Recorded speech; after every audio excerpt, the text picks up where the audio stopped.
She identified as human once. That was before her body awakened to the truth, before it coiled and thrashed in the pain of her new realization, before it chose to shed the layers of conditioning and the false programming and the broken dreams. She passed through the charred void, the dark night of the soul, the eternal fall of surrender, and she flailed, gasped, and drowned in the obscurity of her rebirth, her cells colliding and forging into something new, something other. She was Kali, Hecate, Ereshkigal, and the Black Madonna, momentarily overtaken by her madness. She bled black, and the pain of the entire world was her pain, for it was flowing in her veins, suffocating her from within. And the day was dark, but the night was darker, and the years came and went in an endless stream of black tears, and even blacker thoughts, and thus she reached the end of times, the very edge of the universe, an abyss as black as her soul, and she knew that her suffering could finally be over. The end of the cycle had come, and so she crawled to the very edge of the abyss and looked down. Instead of the raging fires of Gehenna, all she saw was a mirror and her reflection in it, broken and alone. Dark tears streaking down her face, her hair disheveled, her clothing torn.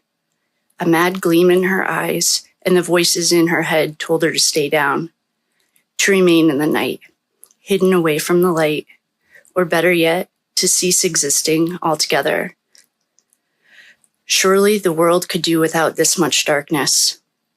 It was in that final moment that she found herself, again, for the madness in her eyes was the madness of hope. And she unraveled her darkness, streak by streak, thread by thread, until nothing remained. And so she rose. She was darkness no more. And so she rose. And the morning sun rose with her. And so she rose. And the new cycle began.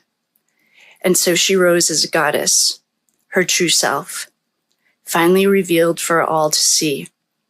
So much more than a human, so much more than a body, so much more than a spirit caged in a third-dimensional shell. And so she rose, and she stood tall, equal in power to the sun, emanating light from the center of her being. She was power.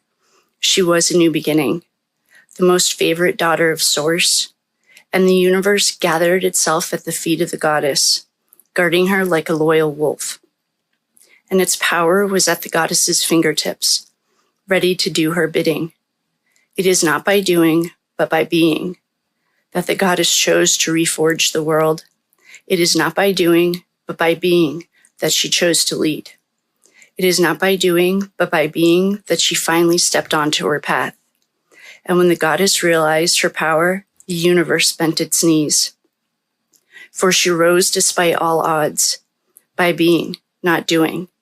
And the universe knew no other who thus could shift the fates.